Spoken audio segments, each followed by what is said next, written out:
buenas tardes. Con gusto les saludo desde la Escuela de Posgrados en Educación Integral y en esta ocasión para el doctorado en Estudios de Género y la Unidad de Aprendizaje Género y Derecho vamos a trabajar con el tema número 5, que es totalmente referido al trabajo. Aquí vamos a abordar los temas de discriminación sexual en el derecho laboral, el mito de la mujer reproductora antes que trabajadora, el de la mujer débil que necesita protección, algunos aspectos legales en relación a la mujer considerada como grupo vulnerable y en cuestión de trabajo para la prohibición del trabajo nocturno, algunos trabajos que se siguen considerando solo para hombres, unos en cuestión de cultura y otros en cuestión que sí legalmente están establecidos de esa manera. Otros de los mitos a considerar acá o de cuestiones culturales de prohibición o de discriminación de trabajo hacia las mujeres es el hecho de que se considere que en algunas industrias van a contratar a mujeres solo si son solteras y sin compromisos, y sobre algunos aspectos que en la actualidad siguen padeciendo las mujeres a nivel laboral, como son el acoso y el hostigamiento sexual, sobre todo cuando son pedidos como favores o como pago para ascender en el trabajo. Y finalmente, los aspectos legales de prestaciones, salarios, sueldos y compensaciones. En sesiones anteriores se tomó en cuenta algunos aspectos generales sobre la cuestión laboral. Hoy vamos a agotar todos estos aspectos. Bien. ¿Qué pasa con la discriminación sexual en el derecho laboral partiendo del mito de la mujer reproductora antes que trabajadora? Bueno, pues por cuestiones culturales precisamente se ha llegado a considerar que la primera obligación de la mujer es prepararse para la vida en pareja, para la vida como madre y para atender el hogar. Y dejando a un lado sus aspiraciones, sus capacidades para ser una mujer emprendedora, trabajadora, productiva, que aporte al desarrollo financiero y económico, no solo de ella misma, sino de su propio hogar, y que sea un acelerador de la economía a nivel de comunitario, a nivel de Estado, a nivel de nación. El trabajo, pues, es uno de los mecanismos principales para combatir la desigualdad entre hombres y mujeres y en general a nivel de la sociedad, pero se considera o se perpetúa esta desigualdad debido a estos sesgos de género, a estos estereotipos y a la reproducción de estos roles tradicionales.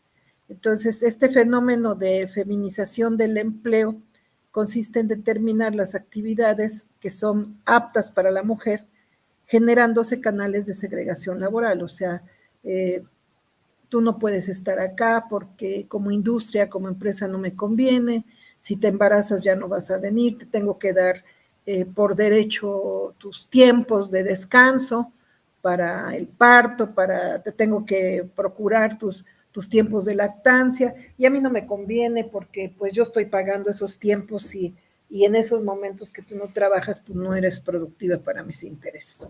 Entonces, bueno, pues culturalmente se hereda esta situación de que, pues como mujer a nivel de casa, a nivel de escuela, te preparo primero para esta vida, para esta herencia cultural como mujer reproductora antes que trabajadora, y que, bueno, se refuerza precisamente a nivel de contratación en la industria y en la empresa, y a nivel de posicionamiento de puestos en cualquier organización, porque igual no te puedo dar o no te puedo ascender a una gerencia, a una dirección, porque si no eres soltera sin compromisos y si no te comprometes a ser madre de familia, a cuidar de tu hogar, pues no te puedo dar el trabajo porque me vas a generar una desestabilidad productiva en mi empresa o en mi industria.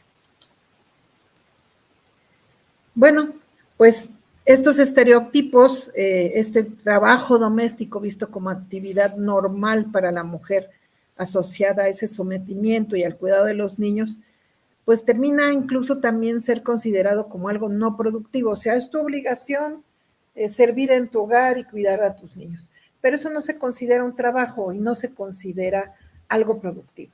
es obligatorio para ti por el hecho de ser mujer. Entonces, el trabajo doméstico, si tú te haces cargo de tu hogar, si tú te haces cargo de tus hijos, pues no es productivo y por lo tanto no va a ser remunerado, no se va a reconocer como tal, y aunque tú tengas un desgaste físico, psicológico y emocional, porque quienes son mujeres y se dedican al hogar lo saben y lo viven, no se considera como productivo a nivel cultural. Sin embargo, estos estereotipos dominantes empiezan a tener un cambio, porque ahora que se comparte el rol de género y que a veces son las mujeres quienes salen a trabajar y los hombres quienes se quedan al cuidado del hogar y de los hijos, o los mismos hijos y los entre hermanos, pues se dan cuenta que sí se requiere de inversión en tiempo, en saberes, en conocimiento, en dedicación, y que sí tienden a ser productivos, porque pues no se podría de otra manera considerar fuera de estos estándares culturales, de estos estereotipos dominantes hacia la mujer, que un hogar funcionara si no fuera con este tipo de colaboración. O sea, sí hay productividad, pero no se considera así. Debería ser remunerado, sí, pero en la realidad es que no lo es.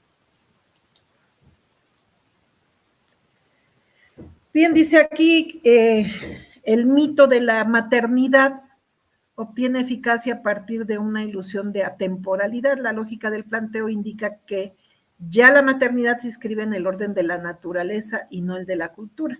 Y siempre fue así y será así. Entonces, cuando se trabaja con estas etiquetas, es el argumento más fuerte es que pues naciste mujer y te tienes que someter y ni modo, ¿no? Ahora, para muchas mujeres no es una elección, es una condición.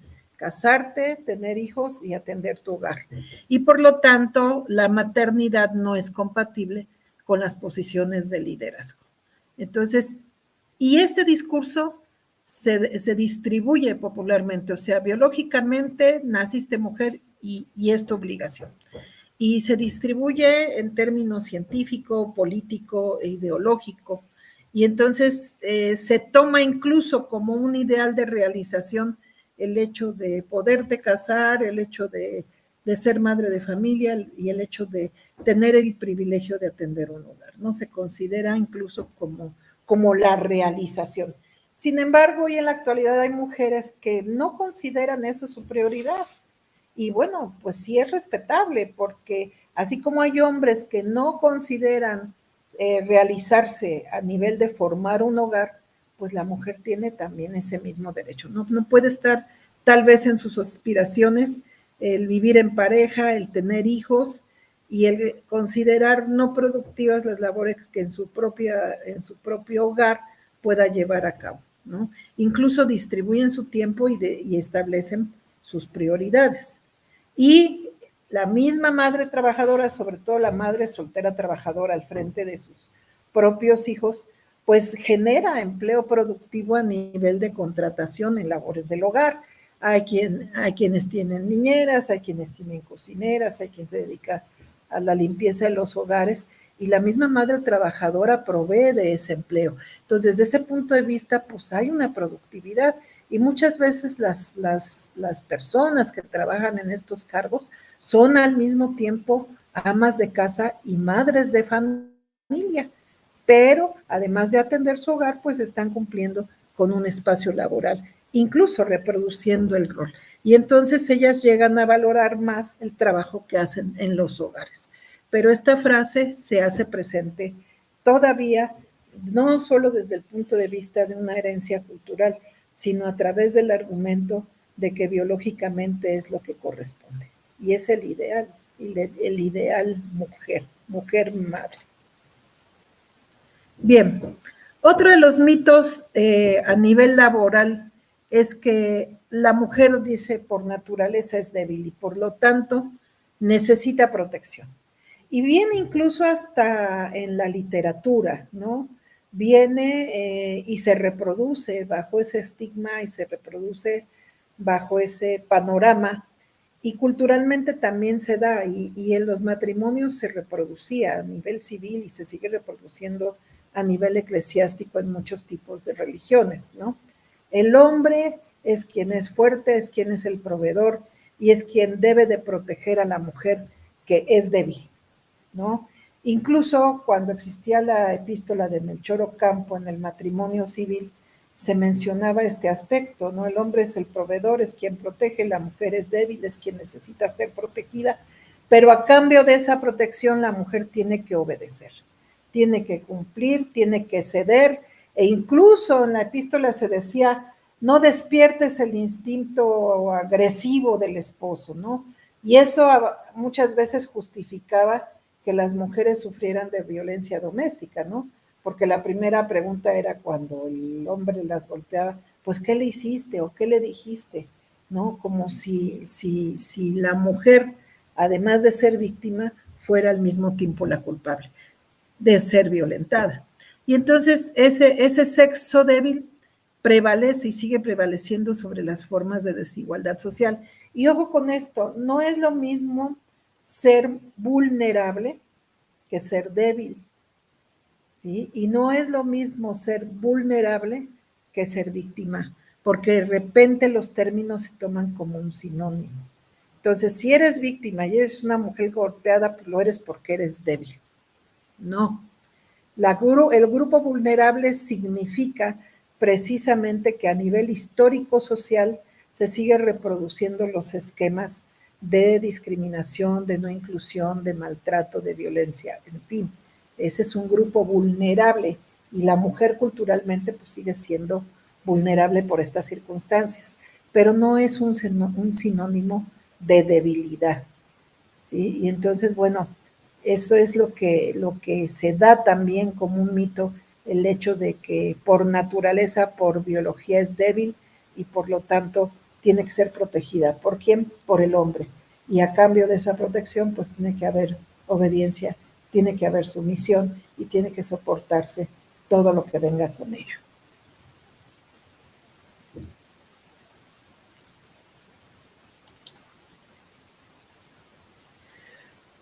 Bien, pues ante estos dos mitos interesantes, pues se tienen que generar cambios. O sea, la mujer dejará de ser grupo vulnerable en la medida que vaya alcanzando esa autonomía y en cuestión de trabajo que la vaya superando, sintiendo su verdadera autorrealización como persona productiva en la que incluso puede poner a prueba sus capacidades, sus conocimientos, sus habilidades y que compita en igualdad de circunstancias ante cualquier ante cualquier otra mujer, ante cualquier hombre, y en igualdad de circunstancias en espacios laborales donde pueda desempeñarse con esas mismas capacidades, en esos mismos términos. Y lo mismo aplica en cuestión de género a los hombres, porque se llegaron a considerar incluso a nivel profesional algunos espacios que eran exclusivos para las mujeres y otros espacios que eran exclusivos para los hombres. Por ejemplo, era inconcebible antes que existiera un maestro de preescolar, no era bien visto, ¿no? O en educación inicial, o un hombre en enfermería, por ejemplo. Se consideraban labores asistenciales propias del sexo femenino. O incluso en la actualidad, una mujer haciéndose cargo de tornos, o en una carpintería, o en un taller eléctrico. Entonces, esas cuestiones y esos mitos de reproducción laboral y de ocupación y empleo se han ido redefiniendo a nivel social, pero corresponde a las mismas personas prepararse, posicionarse y luchar por sus propios intereses de acuerdo a sus capacidades y a su autorrealización. Y bueno, aquí, por ejemplo, la fuerza física como sinónimo de debilidad es un tema que lleva años siendo utilizado como argumento para frenar el desarrollo de la mujer. Y aquí hacen una observación en la Liga de Consulta, ¿no? Dice, ya va siendo el momento en que la Real Academia de la Española, de la lengua, la RAE, borre el concepto de sexo débil, porque si lo buscan, sigue apareciendo. Bien, Hay algunos aspectos que legalmente sí se siguen considerando como no aptos para mujeres por cuestiones no de debilidad, sino de protección, por ejemplo. Entonces, la Organización Internacional del Trabajo, desde 1912 hasta 1990, tenía como antecedente la prohibición del trabajo nocturno en mujeres o hacia las mujeres, tanto en fábricas como en talleres. Eso fue en 1912. Para 1919, el primer convenio de la Organización Internacional del Trabajo prohibía a las mujeres trabajar en la industria durante la noche, o sea, se seguía manteniendo aún esa condición, pero no por la prioridad del hogar o del cuidado de los hijos, y no por la falta de capacidad o porque se siguiera considerando débil, era más bien por cuestiones de seguridad o por el doble desempeño que en un momento dado sí podría llegar a tener una mujer que se hacía cargo de su casa, de sus hijos, pero que además trabajaba en la industria o en la empresa. Para 1934 y hacia 1948 se adoptaron algunas versiones revisadas del convenio. Bueno, si tienes la formación, la capacidad, el interés, el tiempo, la dedicación, etcétera, y lo quieres hacer, podría ser algo flexible la restricción del trabajo nocturno en la industria y en la empresa bajo ciertas condiciones. Y esto se extendió hasta 1990. Y entonces se maneja, y esto viene en las leyes laborales actuales todavía. Las mujeres no pueden trabajar en ninguna empresa industrial, pública o privada durante la noche. La prohibición aplica a todas las mujeres sin distinción de edad. La excepción aplica a aquellas empresas en las que solamente estén empleando miembros de una misma familia. Ojo con esto porque pudiera ser que dice, pues mi esposo trabaja en la noche, pues yo lo acompaño y organizamos nuestra convivencia familiar o del hogar en turnos matutinos y vespertinos, tanto como pareja como con los hijos, por ejemplo. Hay algunos trabajos prohibidos para las mujeres, sí, como insalubres o peligrosos, el trabajo nocturno industrial por cuestión de seguridad, el trabajo en establecimientos comerciales después de las 10 de la noche, o el trabajo extraordinario cuando se pone en peligro la salud de la mujer, sobre todo estando en condiciones de embarazo. ¿Por qué? Porque no solo se afecta a ella en su condición, sino a veces afectan al propio producto, ¿no? Entonces, algunas de esas características predominan, pero insisto, no es relacionado a las cuestiones de las creencias o los mitos que ya hemos mencionado. Los trabajos solo para hombres, pues no los hay tal cual o que sean así limitados como tal, ¿no? Otra vez es cuestión social, es cuestión cultural, es cuestión de seguridad, pero en la actualidad es más cuestión de conocimientos, capacidades, habilidades, destrezas, interés, gusto, vocación, etcétera. Ya no se dividen las tareas y profesiones por género con el estereotipo con el que se veían reflejados en la realidad. Poníamos el ejemplo de no solo hacia las mujeres, sino a los hombres, ¿no? Poníamos el ejemplo de los educadores en el preescolar, licenciados en educación preescolar, bueno, en su tiempo eran técnicos en educación preescolar, enfermeros, por ejemplo, trabajadores sociales, ¿sí?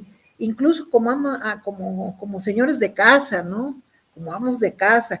Y bueno, pues todos esos trabajos han ido cambiando.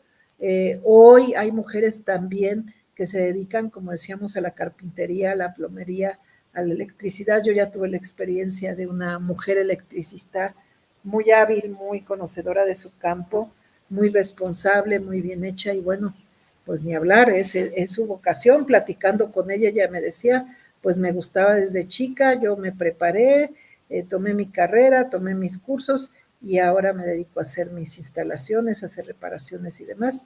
Y bien la señora, ¿no? Y ahí, fíjense, quien iba a ayudarla era su esposo y ella estaba preparando al esposo para ser su auxiliar. Ejemplos de trabajos que pues, solo habían sido realizados por hombres, ¿no? y que ahora, bueno, en la actualidad, pues ya bajo formación, preparación, conocimiento, habilidades, destrezas, vocación sobre todo, ya son llevados a cabo por las mujeres. Antes se consideraban como exclusivos, ¿no? Además de la carpintería, la plomería y la electricidad como exclusivos para el desempeño de los hombres, la jardinería, el mantenimiento de áreas verdes, colocadores de losetas, la albañilería, los policías. Hoy ya vemos que en todos estos campos la mujer está posicionándose. Incluso, por ejemplo, en las gasolineras, ¿no? Era muy raro o era prácticamente imposible ver una mujer como despachadora en las gasolineras. Y hoy ya también incluso hay gasolineras que prefieren tener todo un personal femenino que un personal masculino. Yo alguna vez platicando en una gasolinera, ¿por qué tenían puras mujeres? Me decían, lo que pasa es que los hombres faltan más, los hombres celebran más, son muy tendientes a ir a tomarse la cervecita, a sacar el dominó, la barajita, cuestiones así. Y dice, y nosotros no, nosotros nos dedicamos un poco más a lo que vamos y entonces eso a la empresa pues también le conviene, ¿no? Y por eso es que se van generando estos cambios culturales. Aquí, en estas gasolineras, pues quien está sufriendo la exclusión, pues son los hombres, por esta experiencia y por estas características que las mismas mujeres nos comentaban y que al mismo tiempo les habían dado a conocer a través de quien las contrataba.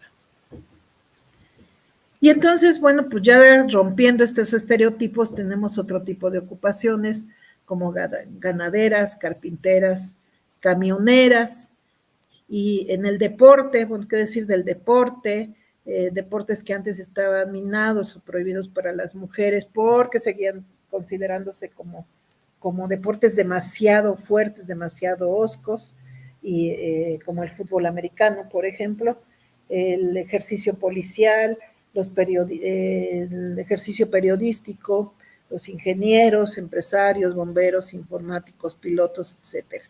¿Sí? Estaban no solamente considerados como específicos para un género, sino también a nivel de roles y normas, y todo ello a través de estereotipos. Entonces, por ejemplo, hay una experiencia muy cercana de familiar, ¿no? Una de mis hijas practicaba el fútbol americano, pero tenían problemas y eran pues maltratadas por los entrenadores hombres. Entonces decían, bueno, ¿por qué no puede haber entrenadoras mujeres? Ah, no, porque todavía no tienen toda la formación y la experiencia.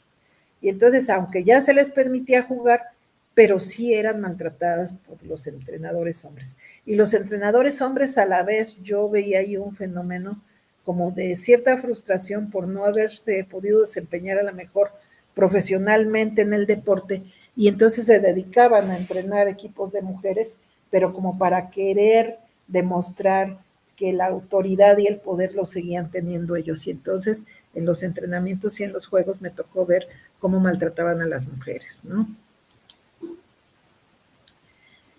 Otro mito que se ha ido descartando, pero que todavía sigue predominando en algunas industrias, en algunas empresas, aunque legalmente no debe de existir, pero en la realidad sí se sigue presentando, es que muchas industrias o muchas empresas siguen contratando solo mujeres solteras sin compromisos.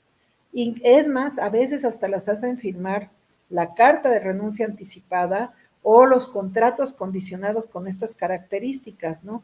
No puedes trabajar en la noche en mi industria porque eres mujer, la ley me lo prohíbe, no puedes trabajar porque horas extras te tengo que pagar más, o trabajas, vas a trabajar horas extras, pero te voy a pagar lo mismo, o vas a trabajar igual que tu compañero, pero te voy a pagar menos.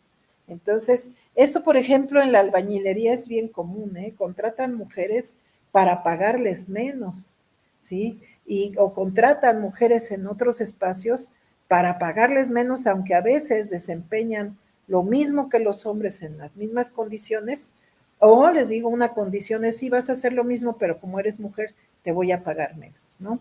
O como eres casada y vas a estar faltando si te enferman tus hijos, pues te voy a pagar menos, o te descuento más, o te condiciono más, o no te pongo de gerente, o no te pongo al frente de algún espacio que tengas que liderar, porque seguro me vas a faltar. Entonces, En algunas industrias pues, no contratan a estas mujeres casadas o con hijos porque consideran que este tipo de contratos para ellos son pérdidas productivas. A mí me pasó alguna vez en una escuela, la primera entrevista fue, ¿usted es casada? Sí. ¿Qué pasa si se enferman sus hijos? ¿Quién los va a cuidar? ¿Usted va a faltar a sus obligaciones acá para ir a cuidar a sus hijos o hay alguien en su casa que los va a cuidar? Entonces fue una condición así para la contratación, ¿no? Dentro de la entrevista, porque se daba a entender que si yo era casada y tenía hijos, pues ese era como que mi problema, ¿no? Pero yo tendría que comprometerme a no faltar, ¿sí? Y bueno, les decía, legalmente no establecido, es un sinónimo de discriminación, pero se sigue haciendo a las mujeres en el contrato firmar compromisos para que no se casen a lo mejor durante el periodo de contratación o no se embaracen durante el periodo de contratación. Y pues muchas veces por necesidad, pues la mujer lo acepta. Bien, vamos a entrar de lleno a los artículos de la Ley Federal del Trabajo de acuerdo a la última reforma publicada en el Diario Oficial de la Federación en el 2024, el 24 de diciembre de 2024, que fue la última reforma. Y pues son estos artículos a los que vamos a ir dando lectura, porque tienen que ver con lo anteriormente mencionado, ¿no? Por ejemplo, el artículo 164, que literalmente menciona, las mujeres disfrutan de los mismos derechos y tienen las mismas obligaciones que los hombres. Garantía que se establece en lo general y específicamente en función de la protección de las trabajadoras y trabajadores con responsabilidades familiares, asegurando la igualdad de trato y oportunidades. O sea, si se está dando la oportunidad laboral a las mujeres a nivel legal, pues también a nivel del hogar se debe entender esta situación y la pareja y los hijos deben colaborar a este respecto. Artículo 165. Las modalidades que se consignan en este capítulo tienen como propósito fundamental la protección de la maternidad. Ojo con esto es para las mujeres que deciden ser madres, no como condición, no como obligación biológica, no como cultura de reproducción, sino porque su decisión, bueno, pues a nivel laboral sí tienen ciertos beneficios o ciertos cuidados, sobre todo enfocados al cuidado de la salud de la misma mujer en el periodo de gestación y del propio producto que se está formando. Artículo 166. Cuando se ponga en peligro la salud de la mujer o del producto, ya sea durante el estado de gestación o el de lactancia, y sin que sufra perjuicio en su salario, prestaciones y derechos, no se podrá utilizar su trabajo en labores insalubres o peligrosas, trabajo nocturno industrial, en establecimientos comerciales o de servicio después de las 10 de la noche, así como en horas extraordinarias. Entonces, hace un momento veíamos estas restricciones, pero ya están encuadradas a nivel de protección de la maternidad, que es muy distinto que a nivel del mito de la madre reproductora por obligación biológica cultural, al cuidado de los hijos por cuestiones culturales o a la prohibición porque no se consideran igualdad de oportunidades o porque no se les considera capaces. O sea, ya está el encuadre legal en cuestión de protección a la maternidad. El artículo 167 menciona que para este efecto son labores peligrosas o insalubres por la naturaleza del propio trabajo, las que por sus condiciones físicas, químicas y biológicas en que se presta o por la composición de la materia prima que se utilice, son capaces de actuar sobre la vida y la salud física y mental de la mujer en estado de gestación o del producto. Las reglas que se expidan determinarán los trabajos que quedan comprendidos en la definición anterior. Por ejemplo, una de mis hijas se empezó a dedicar a la elaboración, ella es ingeniero químico, se empezó a dedicar a la elaboración de productos de limpieza, pero cuando se embarazó, ella misma dijo, ya no puedo yo estar produciendo mis productos porque es un riesgo para mí y para mi niño que viene o mi niña que viene, no sabía todavía qué era, ¿no? Pero ella decía, ya no, ¿por qué? Porque estoy inhalando productos fuertes que en condiciones normales son dañinos si no tienes la protección a la salud adecuada. En condiciones de gestación, pues son todavía doblemente delicados para esta cuestión. Artículo 168. En caso de que las autoridades competentes emitan una declaratoria de contingencia sanitaria conforme a las disposiciones aplicables, no podrá utilizarse el trabajo de mujeres en periodos de gestación o de lactancia. Por ejemplo, ahora que fue la contingencia sanitaria, bueno, pues se protege primeramente, ¿no? Aunque sean doctoras, dice, bueno, pues como el riesgo es amplio, el riesgo era amplio de contagio ante una contingencia que nos agarró desprevenidos a todos, no sabíamos bien a qué nos estábamos enfrentando y los trabajadores de salud tenían que estar al frente de esta situación. Bueno, ¿cuál era la situación de la contingencia y la disposición legal aplicable? Que no fueran las mujeres en gestación, ¿no? Aunque fueran las médicos que tenían que prestar sus servicios. Las trabajadoras que se encuentran en este supuesto no sufrirán perjuicio en su salario, prestaciones y derechos. Ojo con eso porque de repente esa es la condición, ¿no? O sea, no vas a venir, pues te descuento. No vas a trabajar, pero no te vamos a pagar. O es un paro técnico y te voy a pagar la mitad, ¿no? O sea, estas cuestiones son legalmente no pueden ser permisibles, sobre todo cuando la contingencia está declarada por la misma autoridad. Entonces, con motivo de esa declaratoria de contingencia, se puede ordenar la suspensión general de labores a mujeres en periodos de gestación o de lactancia, y entonces se tienen que aplicar estas medidas, ¿no? De acuerdo a los artículos que después se mencionan en el 429, fracción 4, que menciona esta cuestión, ¿no? No pueden, se debe de generar un periodo considerado cuando ya no existe el riesgo, pero no se pueden sacrificar salarios, prestaciones y ningún tipo de derecho, ni de antigüedad ni de edad. Artículo 170. Las madres trabajadoras tendrán los siguientes derechos. Durante el periodo de embarazo no realizarán trabajos que exijan esfuerzos considerables y signifiquen un peligro para su salud en relación con la gestación. Entonces, si como contrato normal ellas llevaban a cabo trabajos donde tenían que levantar cosas pesadas, tirar, empujar grandes pesos, que produzcan trepidación, estar de pie mucho tiempo, o que pudieran alterar su estado psíquico y nervioso. Bueno, si en condiciones no de gestación las mujeres llevaban a cabo estos trabajos, ya estando en periodo de gestación, pues no pueden llevarlos a cabo. Entonces, ¿qué debe de hacer la empresa, la industria?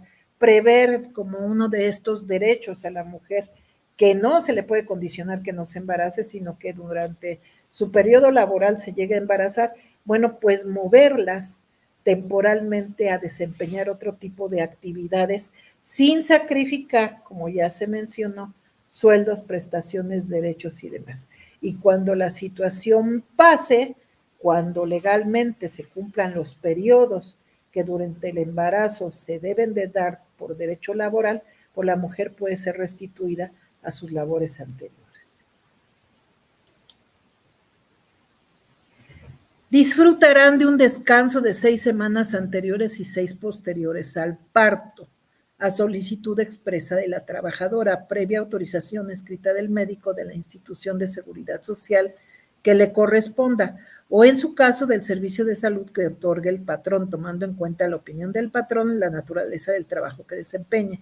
Se podrán transferir hasta 4 de las 6 semanas de descanso previas al parto para después del mismo.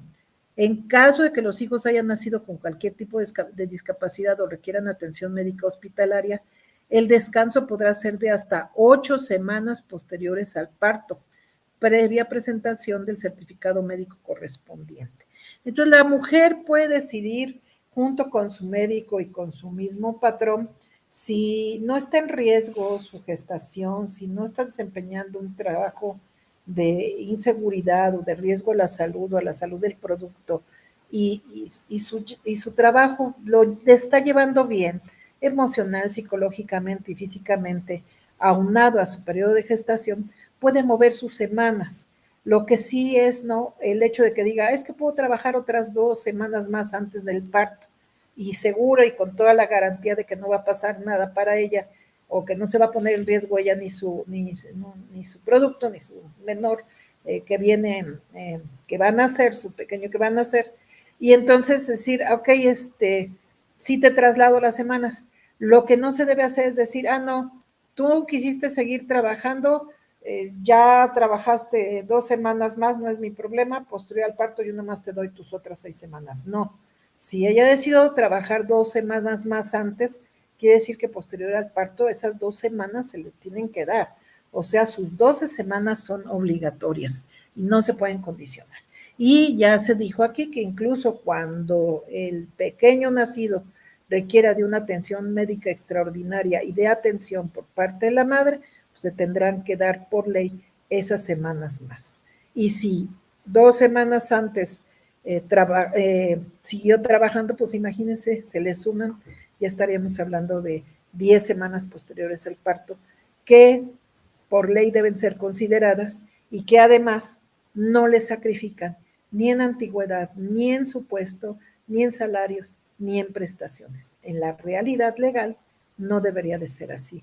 En la realidad operativa, pues se siguen presentando muchos problemas a este respecto en contra de las mujeres. Por eso es que se siguen posicionando como vulnerables, más no como débiles, ni en un momento determinado revictimizadas. En caso de adopción de un infante, disfrutarán de un descanso de 6 semanas con goce de sueldo posteriores al día en que lo reciban. Que sea, aquí no hay semanas previas, ¿verdad? Y esto aplica tanto a hombres como a mujeres, ¿eh? Los periodos de descanso a que se refiere la fracción anterior se prorrogarán por el tiempo necesario en el caso de que se encuentren imposibilitadas para trabajar a causa del embarazo o del parto. Yo les menciono esto porque aunque están encuadradas en la gestación hacia las mujeres, ¿qué pasa si tenemos una pareja, una familia como las hay hoy muchas, de hombres, ¿no? Que deciden adoptar un pequeño? Bueno, pues uno de ellos puede disfrutar de este derecho laboral y ya ha habido solicitudes al respecto y ya ha habido pronunciamientos a nivel de tesis aisladas que sí lo perciben de esa manera. Los periodos de descanso se prorrogarán por el tiempo necesario en caso de que se encuentren imposibilitadas para trabajar a causa del embarazo o del parto. Ya lo mencionamos, ¿cuántos tiempos? En el periodo de lactancia, hasta por el término máximo de 6 meses, tendrán 2 reposos extraordinarios por día de media hora cada uno para alimentar a sus hijos, en un lugar adecuado e higiénico que designe la empresa, o bien, cuando esto no sea posible, previo acuerdo con el patrón, se reducirá en 1 hora su jornada de trabajo durante el periodo señalado. Es decir, en periodo de lactancia ha habido madres, a mí me tocó al frente de una institución cuando yo tenía mis empleadas, decidirlo así, ¿no? Junto con ellas, decía, ¿qué te conviene más? Trabajar en vez de 8 horas, trabajar 7 y te retiras 1 hora antes para que vayas a alimentar a tu pequeño, o lo traes y disponemos de un espacio aquí para el cuidado y la lactancia, y en muchas instancias ya se considera incluso como una obligación adicional, ¿no? El proporcionar un espacio para los menores, para los recién nacidos, y proporcionar a las madres de familia sus 2 medias horas o 1 hora completa posterior a su jornada laboral para que atiendan a sus pequeños.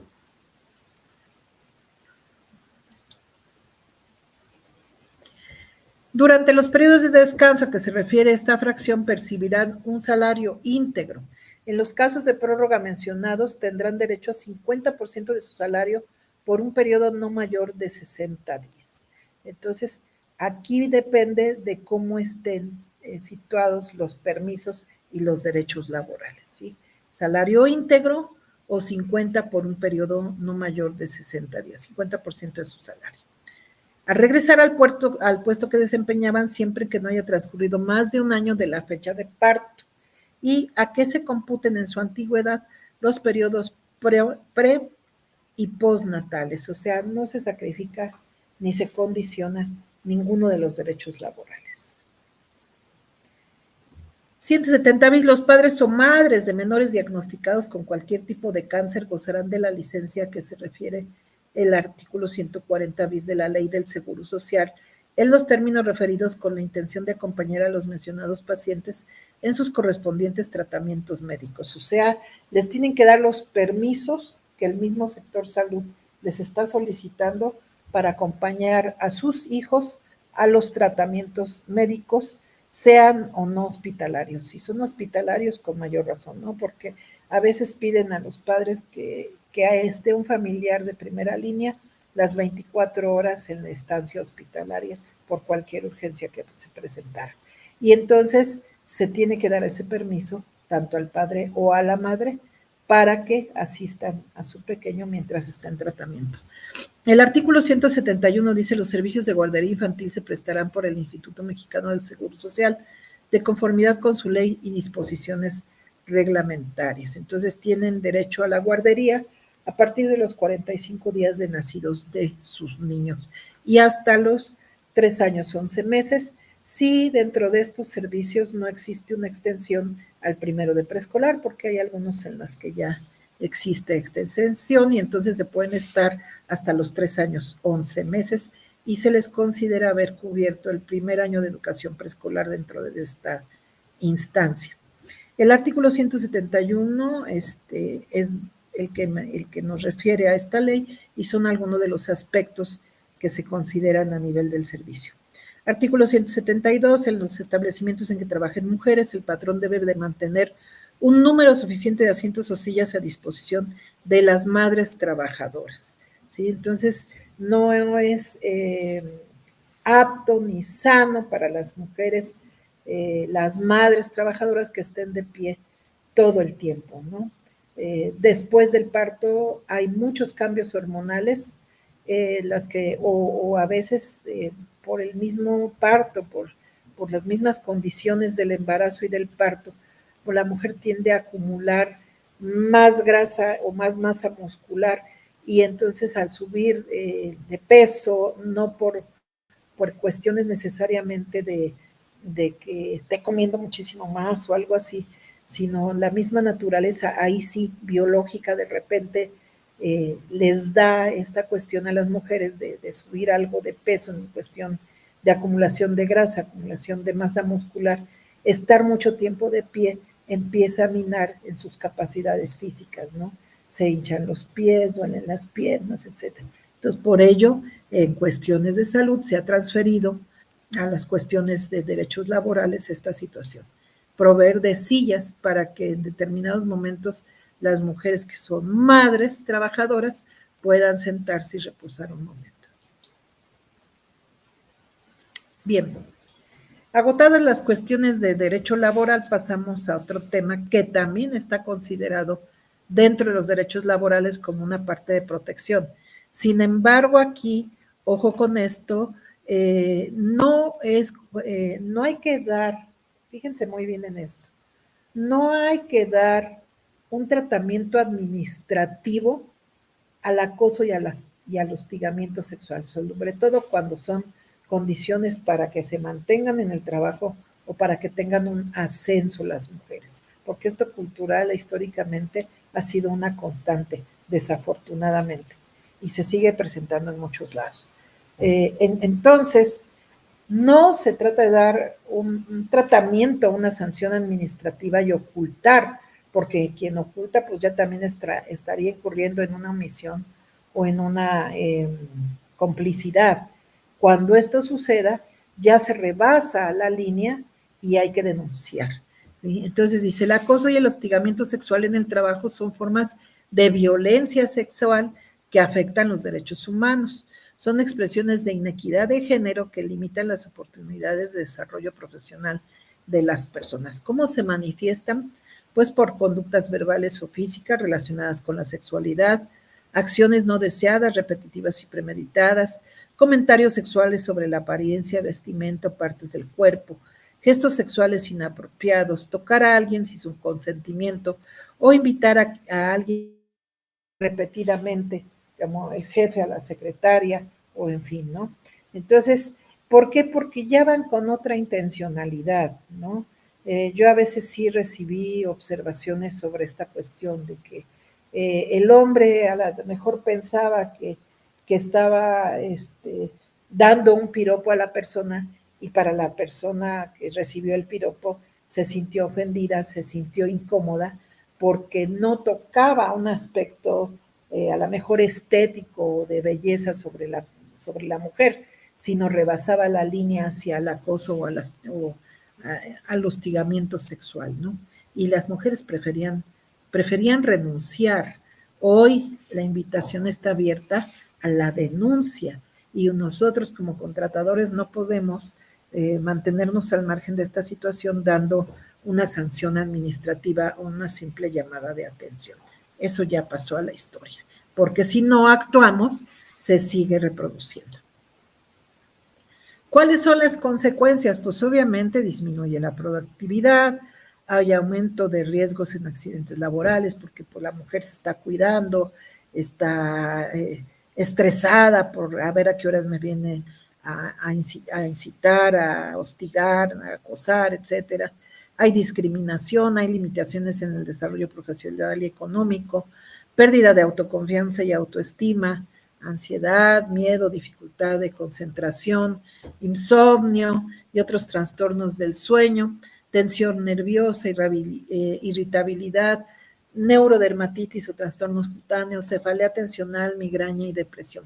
Cualquier persona, cualquier edad que está siendo hostigada o acosada sexualmente va a sufrir estas consecuencias, y entonces empiezan a manifestar tanto físicamente, emocionalmente, psicológicamente, y el rendimiento de cualquier persona baja.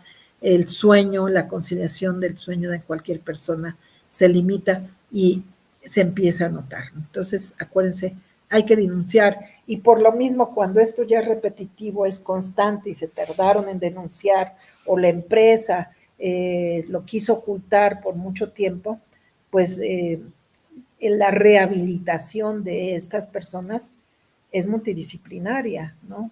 Y así como se fue presentando y se fue debilitando, así viene el retorno también. No es una cura inmediata, es un trabajo multidisciplinario y es un retorno lento, de la misma forma o incluso más lento de cómo se fue acelerando el propio proceso de hostigamiento y acoso. Hay a nivel nacional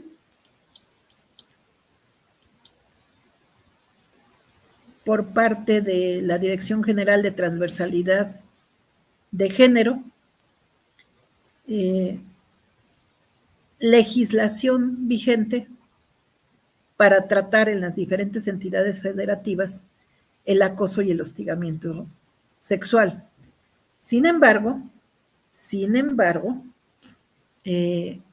fíjense cómo cambia de estado a estado. Esto pues ya se está pensando en la medida en que hay más presencia o en la medida de la ausencia, si se mantiene o no, o si se unifica a nivel nacional el Código Penal, ¿no? Porque hay una variedad significativa. Por ejemplo, en el Código Penal Federal, el acoso sexual no aplica ni como tipo, ni como sanción, ni en agravante, ni en persecución, pero sí el hostigamiento sexual, ¿sí? Y aquí lo define, que con fines lascivos asedie reiterativamente a una persona de cualquier sexo, valiéndose de su posición jerárquica derivada de sus relaciones laborales, docentes, domésticas o cualquier otra que implique subordinación.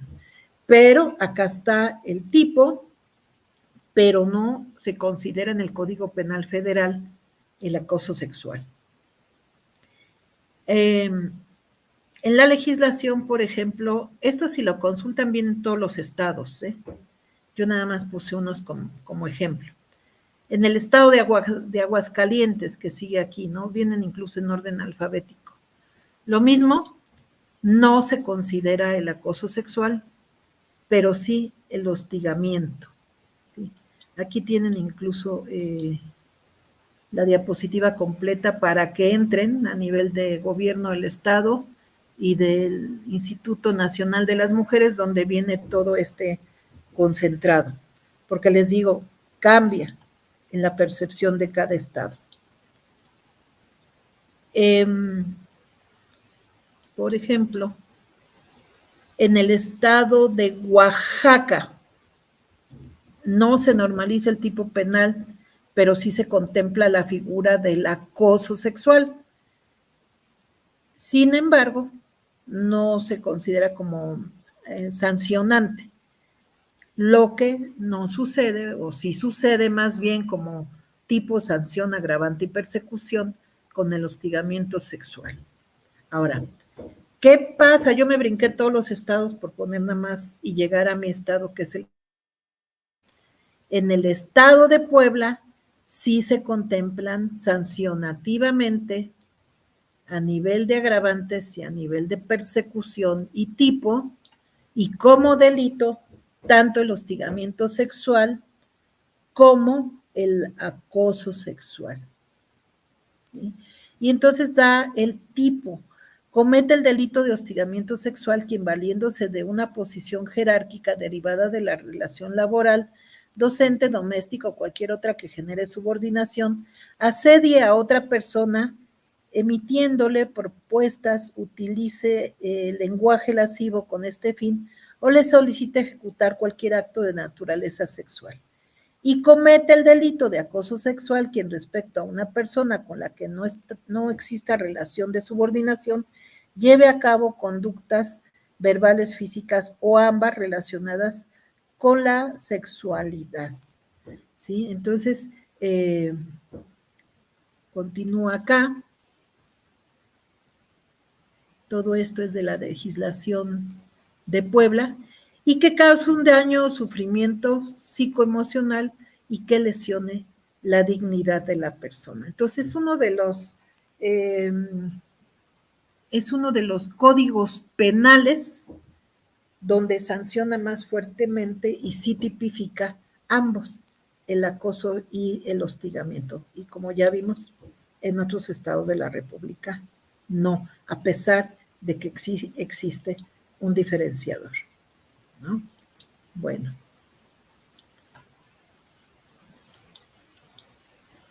Finalmente, pues, ¿qué pasa con las prestaciones, salarios, sueldos y compensaciones?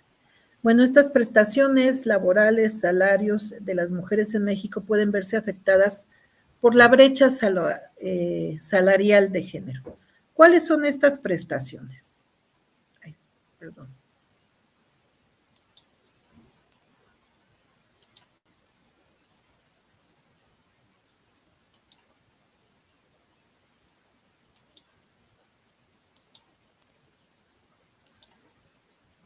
Ok. ¿Cuáles son estas prestaciones? Aguinaldo, vacaciones y prima vacacional, prima dominical, días de descanso, licencia de maternidad, licencia de adopción, periodo de lactancia, participación de utilidades y prima de antigüedad. Estas son prestaciones laborales que vienen en la ley. Algunas ya las leímos, ya vimos cómo se trabajan, cómo se tipifican y cómo se tiene que actuar ante ellas, ¿no? Y que no se pueden condicionar. Sin embargo, sigue existiendo, por ejemplo, la brecha salarial de género. Y estas son cifras actuales, ¿sí?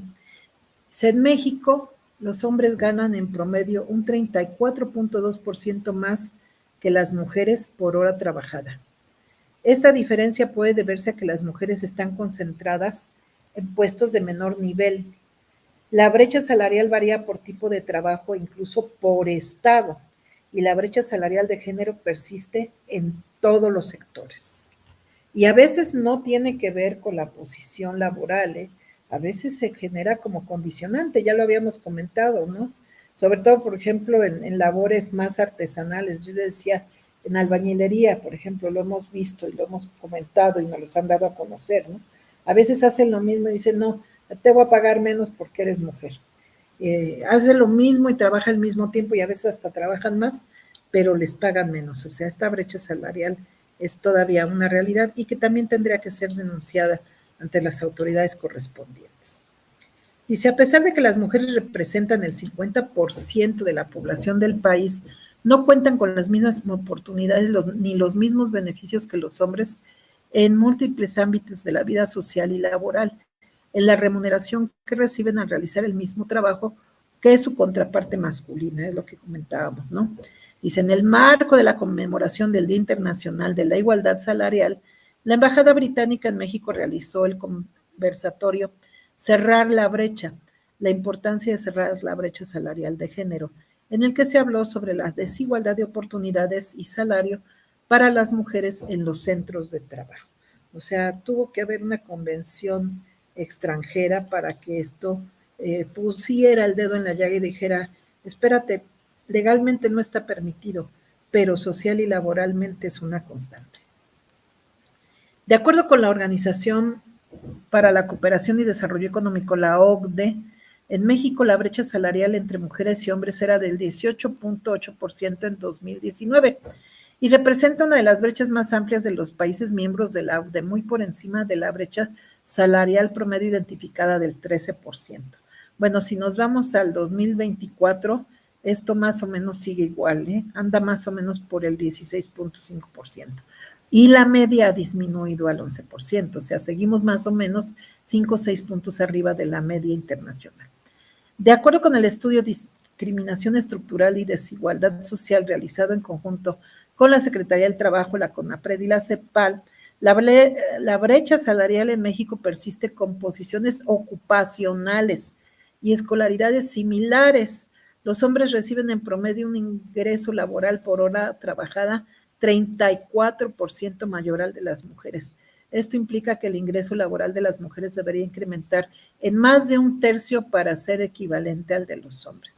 Fíjense, estamos un tercio por abajo de los salarios con misma preparación, con mismo nivel de ocupación, con mismo trabajo. Y entonces, muy condicionado y muy amplia la brecha salarial para las mujeres en México. Y eso es lo que las hace vulnerables. La presidenta de InMujeres, Nadine Gassman Silverman, dijo, a medida que más mujeres se enfrentan a dificultades económicas debido a la COVID-19, la lucha por la igualdad salarial cobra una nueva urgencia porque quienes ganan menos son quienes más daño sufren por la discrepancia en los ingresos. Como ejemplo, citó que ONU Mujeres identificó que en Estados Unidos las mujeres afroamericanas ganan solo 62 centavos, las indígenas 57 centavos y las latinas 54 centavos por cada dólar que ganan los hombres blancos. Entonces, imagínense cómo está la brecha salarial. Pero si hacemos un análisis en México, no crean que estamos tan diferentes, ¿no? Ya se vio que es aproximadamente un tercio del ingreso normal. Aquí pues se está hablando hasta casi la mitad, ¿no? Casi el 50%. Para comprender el porqué de la brecha, la presidenta de InMujeres menciona algunas de las principales causas. Discriminación en el lugar de trabajo, diferencia en los sectores laborales en los que históricamente se han desempeñado los hombres, escasa participación de mujeres en puestos de liderazgo y de alta dirección, y la falta de políticas de conciliación de la vida personal y profesional. Y aunque ya se elevó a rango constitucional la paridad de género en nuestra nación, pues no hay más que echar un ojo a las secretarías de Estado.